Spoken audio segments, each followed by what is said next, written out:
Good afternoon, people. How we doing? This was meant to be a cockerel doodle doo, but because of my mum's birthday yesterday and that running late, it's now just becoming a Saturday afternoon special. And I can't think who better to do a special with than a good friend of mine, a brother of mine that I haven't seen for a little while. Daryl, how you doing?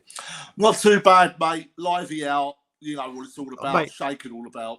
I have to say, since Elaine said that, who is obviously a huge part of your group with you, Oder Esfasa, which we'll talk about in the end again, I've had so many people message me about the Spurs wanker has spoken.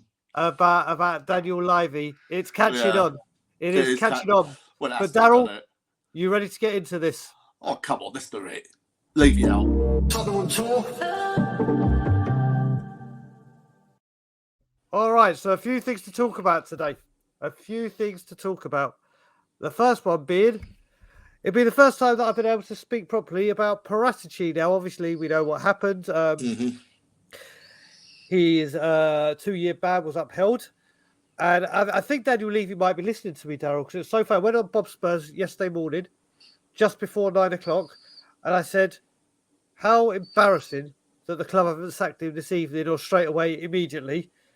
How embarrassing that we go another day with him still being associated with the club. Within 20 seconds of me saying that, Tottenham released a statement going, Paratici has resigned. I mean, resigned. That's the key word here. Daryl, what's your thoughts on the whole Paratici? Let's rephrase that. What's your whole thoughts on the Paratici saga? But also, do you think he's done any good for the club or not? So sum up what you thought about Paratici in full, and then about his departure.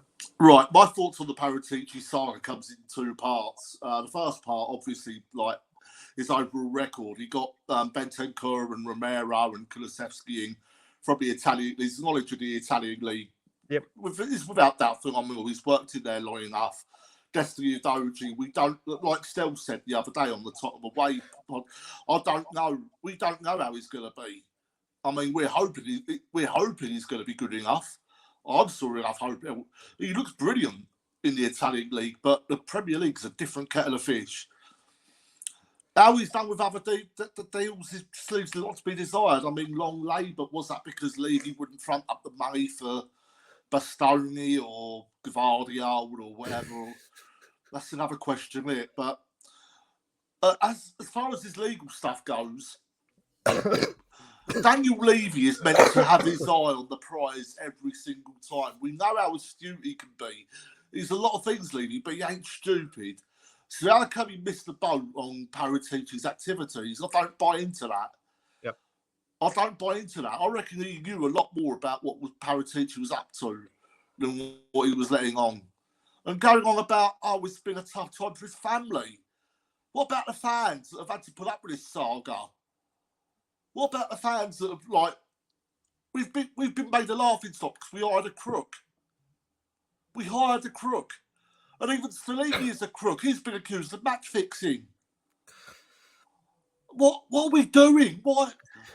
I don't understand it, Brian. I don't get where's the due diligence in hiring these people? Where is it? I don't understand. Levy's meant to he's meant to be an expert in looking for everything, like what anyone can bring to the brand. Yep. Surely he must have seen something about Paratici and thought, you know what, I'll take the risk on this. You know what I've likened it to, Dale. So first of all, I'll go backwards to what I feel about this. Then I'll go back to what he's done for the club. So I call, you know, how you have these terms like Stockholm syndrome and all these other terminologies. I call the Paratici saga and Paratici's appointment the pretty woman syndrome. Yeah. Because, but have you seen the movie? You've watched the movie Pretty Yes. Woman, haven't you? And I always go back to this. You know when Richard Gere takes him out to the penthouse, Julia Roberts, that says, I'm scared of heights. And she's like, well, why do you have the penthouse? And he goes, well, it's the best. That's what Daniel Levy does. He could have had Louis Campos that suited better. He could have had another one that suited him better. But no, Paratici's the big name. So what do we have to do? We have to get Paratici in. We have to, because he's the big name, and that's all that matters. Forget what he can do on the pitch or for the players on the pitch. He has to think he's won something. and it's for his ego, not the club's.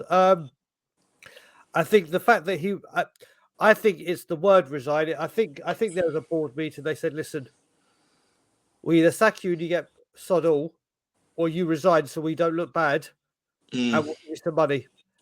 And they've gone with that. Now, I listen. I'm happy he's gone.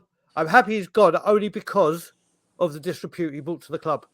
What I think he did well off the pitch. You mentioned players.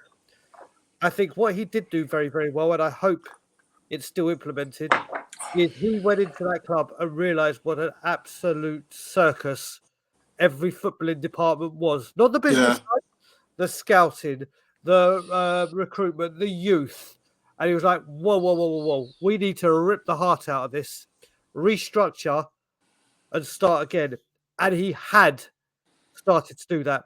Obviously, with those things like the recruitment, like the youth setup, like the scouting, that was going to take time to implement and get set properly. You can't just do. Paul Mitchell just came in and brought great players to suit Poch. But what Paratici was trying to do off the field is restructure the whole backside of that. And that's why he appointed new people. And I think he was starting to do that. It started to bear fruit because of the under-17s. Exactly. And that's Yaya Toure coming in as well. And Yeah. like that. This was going to take time. And I think on that side, he's done incredible. On the footballing side, obviously, you look, Pape Matar didn't really know anything about him. I love the dude now, love him. Brian Hill, we don't know, but the deal, what with Lamella and Cash, very Paratici, very, very worrisome. But now my main problem is with him gone. If we don't put in a director of football quickly, I don't know if I want one or not, but I think it's the way football's going. I'm gonna talk to you about the director of football because I've heard a little story that we can talk about that. I've heard a little story that we're after. I'm going to let you tell your story in a second. I'm looking forward to this. But what I'm really concerned about, Daryl, is the supreme leader, the great one, as some people Chicken supreme. Yeah, exactly. Would have people. I'm concerned he's going to go right. Let's go back to basics. Let's just rip everything, all the good work that Paratici had set up, and we'll go back to what we've done before. And that's what I'm worried about. But now we're talking director of football. What have you got to say, Daryl? I've heard a little rumour that we're after the Sevilla director of football, the same one who has done Levy over like a keeper for Brian Hill twice over. The Lamella deal will now sending Brian Hill back to Sevilla on loan. Now, my thoughts are, if he could do that to Levy, bring him in. Yeah, the thing is with that as well, Daryl, is he's also the one, and it will show just how bad, he's also the one that found Federico Fazio. Do you remember Federico Fazio? Yeah, but he's won trophies at Roma, really. Yeah, but mate, he was woeful. He was absolutely woeful and not what Poch needed. But yeah, no, he couldn't catch a cold, mate. He couldn't. I saw this morning. I saw We Are Tottenham TV talking about that on the update yesterday. So yeah, listen, I think at the moment we got this Scott Munn coming in, and do you know what? Who is he? Well, exactly. Do you know what it sounds like when you say that? Do you remember the Yellow Pages advert? J.R. Hartley. That's what this reminds me of. Who is he? We're going fly fishing for people, yeah. Daryl, this is what it's become now. This is what when you're talking director of footballs, obviously you've got to look at it and you've got to say, do you want the manager to come in and say, right, I work well with this director of football? Do you get the director of football in and say, I work well with this kind of manager? It can't just be this time. It just cannot be two unknown entities that come in and go, right, well, I'm this, you're that. I mean, Paratici and Conte, we thought were going to be the golden ticket, didn't we? Yeah. And I think it needs someone that's got Spurs in the background, like Stan Collyball hosted a five-star on TalkSport years ago before the stadium was even developed. And they called it about Levy wouldn't spend the right money on players. Yeah. Back then, when we moved into the new stadium, it'd be all fur coat and no knickers. Yep. But he turned around and said, if Spurs want a director of football, they need someone with a bit of Tottenham in their background. He said someone like Jurgen Klinsmann. That's a good name. What a great idea that would be for a director of football. Someone that knows the club inside out. Someone that can be the sort of go between Levy and the manager. Okay, Daryl, let's play director of football top trumps. You've given me Jurgen Klinsmann. Yeah. I'm going to give you one. Go on. He's got no hair, but we don't care. Ledley. Martin, yo. Oh, Martin Yo. Yeah, that'd be a great one. Mate, he's got no hair. Well, he's got no hair anyway, hasn't he? Mate, it would never ever happen under Levy after what will happen. After what happened, never happened. But if there was to come in someone at director of football level that eats, breathes, sleeps, loves Tottenham Hotspur, and would forgive Levy everything. Martin Jol coming back would be, and you know this time he would take no crap. He would take no crap from him. I think if we're to bring someone back, you're looking at that or a Glenn Hoddle or someone, but someone that with a bit of Tottenham background. Martin Jol would be incredible. But let's move on to this because we've spoken about this. Obviously, yesterday breaking fast and breaking very, very rapidly, and also this isn't going away at the moment. Pochettino to Chelsea. Now, Daryl, let's. Are you one of the ones right now that want Pochettino back? I'm stuck, mate. I'm really stuck. I want him back, but under this ownership, it'd be tears before bedtime, mate. Yeah. It'd be tears before bedtime. It just would. I mean, I love that man so much and what he gave to us. I'd never want him back under this ownership because they tuck him up. Yep, that's what I've been saying. I've got so much love for that guy and I can't see him doing this. So it feels it's like my mate Jim said to me last night. He said, Pochettino is like that ex-girlfriend. You don't want her back, but you don't want her with anyone else either. You're right, but I mean, let's just say the news comes through today, tomorrow, over the weekend, whatever, and Pochettino is announced as Chelsea's new manager. How does that mean he's Judas to you? Does that mean you cut all ties? Does that mean No. I mean, when you look at it, Todd Bowley has spent north of $500 million on young players. Yep. And what is Pochettino's forte? Exactly. Yep. And you look at the youth setup they've got as well. He's got plenty to choose from. He's got plenty to mould into a squad. That's why I think Chelsea will be back. It's just a case of which players to put out on loan because they've got a heavy squad, which players to keep and be part of Poch's vision, and they'll be back quickly. Say Jack Robinson, mate, they will be. Pochettino would win trophies at Chelsea with that setup. Easy. Correct. Because it's football. Correct. And with those youngsters there, I mean, he's got a little bit of experience there with Koulibaly and Thiago Silva as well. He ain't short of experiences either. He can do what he wants with that squad. They've got about 50 players. Well, you got ridiculous. Darren, what you got to remember as well, the way I look at this, if he goes to Chelsea, I'm like you. I said I want Poch. If we had new owners tomorrow, I want Poch back immediately. But I want him to come back and have the fairy tale, not the nightmare. And with this ownership, he'll have the nightmare. Now, people are going, oh, he said he wouldn't go to a rival, he wouldn't do this, he wouldn't do that. It's like, no, he said it in Spanish, he won't go to Barcelona. They're geographical worst rivals. He said he won't go to Arsenal ever. Geographical. What? Mauricio Pochettino owes us absolutely nothing. We owe him. If he went to Arsenal, if he went to Chelsea or West Ham, wherever, I wouldn't give two shits. Yeah, listen, it's got to the point, Daryl, where we've been looking for a manager since the second of Conte. Pochettino has been out of work that entire time. The fans have been singing his name. Listen, everyone's got their right to sing what they want when they want. Yeah. I just don't get it. I mean, a very, very good friend of mine, and this is the bit that makes me laugh about this. This is how bad this has become with Spurs fans.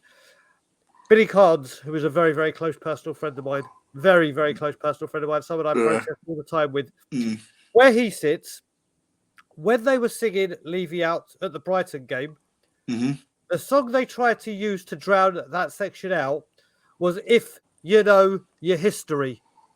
And you're like, of all songs you could have picked, you're choosing to sing about our history whilst we're singing to get out the manager, you've the made owner out. that has starved us the most Yeah. history. So the mind boggles. Listen, if Poch goes to Chelsea, like you said, not only is he going to have those young players that are all on long-term contracts, so they're not FFP. We do have to remember Chelsea have an incredible youth squad, unbelievable youth squad coming through. And you look, he brought through Benton, Mason, blah blah, or not Kane, that was sure, but developed Kane. Yeah. You look at the other young players he's developed. He's going to have an elite school of them at Chelsea. It's got And the about other 3 thing, teams worth. mate, the other thing you got to remember as well, Darryl, with Chelsea is unlike Tottenham, where Poch would go, I want this player. And Daniel Levy would go to TK Maxx and go, look, I found you a cheap alternative. Here you go. Yeah. It's got a stitch loose or something, but it's still durable and wearable. Yeah. If he goes to Chelsea and goes, I want player X, I want that player, he won't get a younger, but he won't get one that's potentially the next. He won't get a guy that's that position but has the potential. He won't get a guy that's close to that but cheaper. He'll get that guy. He'll get Hey, the one. you want him? Okay. Bang, done, bye. If he goes to Chelsea, then we have big problems. Chelsea will be back big time. Yeah. And then what I want to know is all those fans that were screaming out for his name, that have listened, that have been screaming it for the last few games. And like I said, it's your right to sing what you want. Like it's my right to sing, Daryl's right to sing, and all everyone that sings Levy out. What are you going to do? As Hulk Hogan would say, what you going to do? Yeah, exactly. What you going to do? Exactly. If Poch Chelsea, what are you going to start singing? He's tragic, you know, or are you going to start calling for another person, or are you going to finally place the blame where it needs to go? Because this is where Levy's got to, Darryl, hasn't it? He's damned if he does, and he's damned if he doesn't, because he's damned if he brings him back, because then he realises he's made a mistake and he's got to categorically admit it. And then if he doesn't do it, he goes down the road to Chelsea, has ignored all the fans, and goes to one of our big... This is what's happened, hasn't it, Darryl? He's got himself into such a position that he's getting screwed over by his own mistakes. It ain't just that. If he brings Poch back, he's going to have to give him a fucking severe transfer key. Yeah. To sort this squad out. Yeah. Because we can spend 400 million, 400 million plus, before we can even be touched by FFP. Yep. But he's not really worried about the new FFP rules that are coming in that haven't even come in yet. That's ridiculous. That's like being on the motorway and worried about a car. It's about 2 miles in front and your fucking mother or wife saying, mind that motor in front. It's 2 miles ahead. Well, this is it, Darryl. Well, listen, so before we wrap up Pochettino, because then I've got, as I told you, and I think I had the banner at the bottom at the beginning, so I've given the spoiler away because I think I forgot to take it off. But do you think, yes or no? 2 questions I'll ask you. 3 questions I'll ask you. Is Mauricio Pochettino the next Chelsea manager? Yes or no? Yes. I believe that. If Pochettino is the next Chelsea manager, do you lose any love for him? No. Same as me. And finally, if he goes to Chelsea, will he win trophies? Yes. So you and me have got a full house. Not a single doubt in my mind he would win trophies at Chelsea with that squad. Yep. Don't forget they've got Nkunku coming as well in the summer. Yep, mate. And don't forget they will strengthen. They will sell and strengthen. But here we go. So I told Darryl, and I'm going to give this to Darryl after we've released this video to do his own thing with it. I got sent something last night, and I'm calling it the Levy Tale of Woe. So I'm going to tell everyone a little story now, and then obviously Darryl, I'll get you to respond once I've finished. Go on. Someone said to me, I'm going to paint the picture. Someone said to me last night a chronological order of things that this man has done. Chronologically. So I'm going to go through it. There's quite a few things. And then we'll have a little discussion about it. But once I've read this, I don't know how anyone who was either on the fence or not Levy out can say this. Because if this happened to your boss or your owner of your company or somewhere you worked, what would you do straight away? So here we go. The Levy Tale of Woe. 2001, Zach Graham, shortly before a semi-final with the Arsenal, we lost. 2002, signs Andy Booth on loan. 2002, allowed Pleat to dictate Hoddle RE transfer policy. 2003, sacked Hoddle after forcing Pleat's players on him. 2003-4, Pleat as caretaker boss for nearly a whole season, joint worst season in our Premier League history. 2004, manager sacked after 11 games. That would be Santini.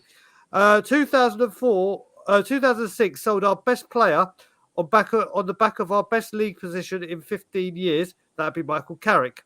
2007, sacked popular Martignol in the middle of a match. 2008, sold our 46-goal cup-winning strike force to Premier League rivals Liverpool and Manchester United, and in return got Fraser Campbell on loan plus a donation to the Tottenham Hotspur Foundation. 2008, sacked manager 2 months after selling his brilliant strike force, Martignol.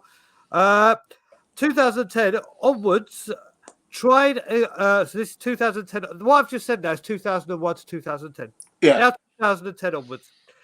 Tried again and again to move Tottenham to East London. 2012, third in league, 3 points off top, best chance in the title in decades.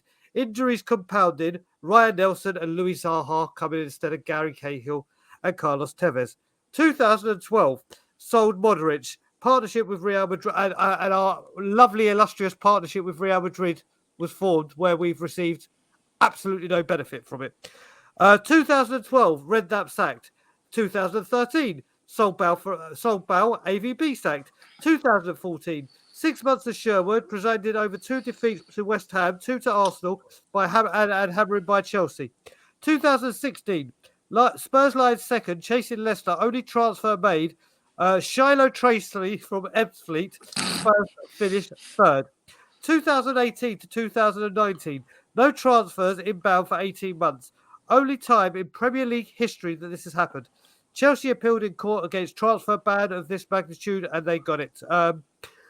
2019, sacked Poch after his first bad spell in 4 years. 2019 onwards. 6th choice manager recruited after 3 months, sacked 3 months later.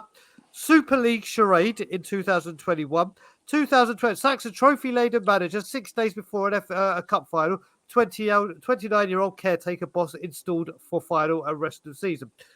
2021, 6th choice manager recruited after. Oh, wait a minute, read that one. 2023 onwards. Awards himself a £500,000 pay rise to continue his record as the Premier League's most well-numerated CEO. 2023, sacks Conte without clear plan, leaving his match-fixing number 2 in charge of 10% of Levy's tenure has seen 10% of Levy's tenure has seen caretaker managers. 2023, a Levy appointed sporting director resigned in disgrace. And 2023, for the first time, confirmed yesterday in 5 years, St Tottenham days back. And 2022, in this week, obviously the March interview of Cambridge was released. Now, what do you make of that tale of woe? I think he's been the most successful chairman in the Premier League. But don't forget, we've got a nice stadium and training ground, Darryl. What a load of dross, mate. Come on. How could his position be tenable still? How? When you read between those lines, all of them. I'm speechless. That's unusual for me. You know what it is, Darryl? Just quickly, you know what's going to happen with this? People will watch this, and my response to the people that I know are going to come back and go, well, we got second in the league. We got to a Champions League final. No. I guarantee one word. I guarantee you one word will come out. Go on. Frothers. Yeah, that word will come. And it's like, do you know what? It's moments. You're talking moments. The currency of football is trophies. The currency of football is success. And we here at Tottenham Hotspur don't get success on the pitch. We the board only care about off it. But I mean, Darryl, if that was your company and you heard your chairman had been doing things like this with your company, what would you do? I'd say, well, at least we got pint glasses that fill up from the bottom. Oh, don't forget as well. We got the centre circle thing where White Hart Lane used to be. Don't forget Have we that. got a cheese room? No, we Was were that- going to have it, but they boycotted Oh, that. But we damn. do. I mean, forget I what fancy what's some even happened with the Swindon. Sky Bar, Daryl. What's happened with the Sky Bar that was going to open up? Exactly. Too much money, I guess. It's all got into the F1, hasn't it? I mean, I didn't Yeah. even mention the F1 in that, and all the marketing deals and NFL and I mean,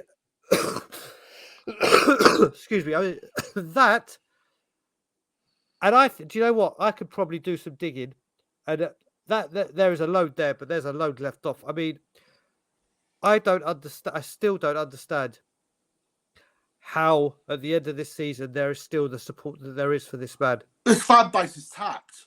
It really is. It's absolutely tapped. I don't understand how there could be so much love for a guy that is such a specialist in absolute failure.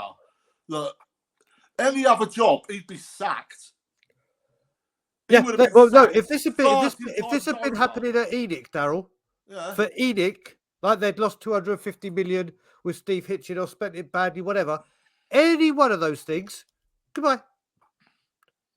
Do you know the sort of supporters that make me laugh? The ones that are levying or King, but spray pictures of Bill Nicholson all over their profiles. Yeah. That is two you know what it is, polar Daryl? opposites.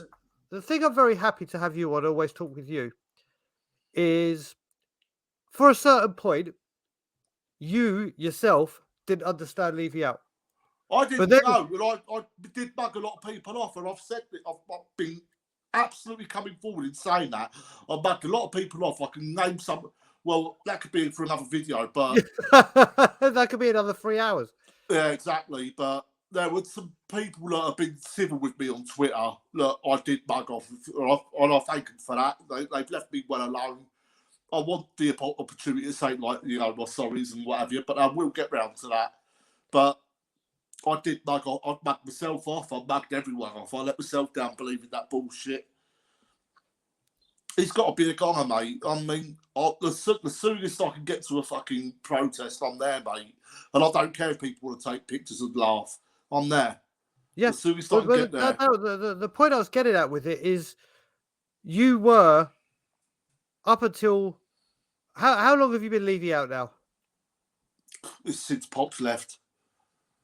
Since I Pop, was teetering. I was teetering before that. Okay, so you look at that, but this is the thing I'm getting at. People can say they were wrong. I was wrong. It's not like if you go, Happily. you know what, I'm wrong. Levy has done this, and I can see it now. There's no shame in it. There's no problem in saying you don't spontaneously combust or anything. I mean, it's happening. Like I said, there's loads of different times where it could have broke the straw that broke the camel's back moment. For me, like I said, it was a long time ago with Martin Yole. Some were the Super League, some were Poch, some were Jose getting sacked. There's different, but this is the thing. I don't know how this isn't like it isn't getting more to the rest of them. United. I don't understand. I think Levy must have something on some of these people. He obviously must have, because they need a hammer to the heads. They really do. It's just like, are they suffering from amnesia? I don't get it. I don't understand. What is he doing that's right about the club? Yep. What is he doing that's right? Todd Bowley's gone and spent a stupid amount of money on players that no manager really wants. It was just for his own ego. Yep. But you can see what he's trying to do there. You can see he's like put a lot of players in a lot of positions, and it's all youth. He's looking after the future. That's decent club signings, and he's done his own work on all of them. Yep. I mean, Jack Clark, what homework was done on him? I mean, he's good for Sunderland, but that's his level. Yeah, exactly. That's his level. And people want him back. I've even heard people say they want Harry Redknapp back as manager. He hasn't managed anyone in 10 years. Football's moved on since then. This is what this club is, Darryl. It's nostalgia. It's nostalgia. That's all they talk about. But Darryl, we're going to wrap up. But what I want to do beforehand is, obviously, I want, just like we did with Elaine, people know Darryl and Elaine and other people run a very, very, very one of the best Facebook groups out there. And it's Yeah. a Facebook group that Tottenham on Tour have a very, very special relationship with. We have done for just over a year now, haven't we, Darryl? We've got to start doing more together, as like we said, it's just with everything going on. But tell everyone about your incredible page and what you do on that page. What we do on our page is we've got a lot of broad-minded people about Levy. Well, not broad-minded, they all want Levy out. We tried to we've got a few Levians in there, but look, they back it up. They back up what their opinion is. Yep. I don't agree with it, but they back it up. Some of them just follow the bandwagon and say, Levy in, look what he's done for our club, the training ground and the fucking stadium. Like, oh, what we're gonna sing to the opposition? We've got more seats than you. Yep. You know what I mean? But there's people like that. But people are more worried about the big. I hate when people say, "Be careful what you wish for." What you wish for another 23 years of this? Yep. Another 23 years? No thanks. I post music in there, as you know, daily. Yep. I post playlists in there, and I've tagged you and said, I'm going to be on your show later on. Well, now basically. What else was there? Yeah, it's Tottenham Hotspur. FC, F.C. in brackets or Darius for chair, however you pronounce it. There are two Tottenham Hotspur FC, but it's the one in brackets. Look, the Latin in brackets. That's what you probably look. We do change our picture a lot. Yeah, I was just about to see if it's still the same picture. Let's have a look. Is it the same picture? I'm not sure. No, you've changed it. You've changed it. So it wasn't Levy out as a clown. It's now the under-17 winning team. Yeah, but I'm proud of them. I'm proud of those boys. Yeah, damn right. So listen, we've got another cup final, haven't we? Wait, say again? We've got another cup final. We may do. I need to pay a bit more attention to the youth team, but I think it's under 18s. Darryl, it's been an absolute pleasure, brother. Listen, everyone, get over and check out their incredible page. We're going to be doing a lot more with them. So leave us your thoughts on the Tale of Woe. Darryl's getting ready. You can see it. He's going to join me. Leave your comments on everything Darryl and I discussed, especially the Levy Tale of Woe. Like, comment, share, subscribe, and as always Levy out.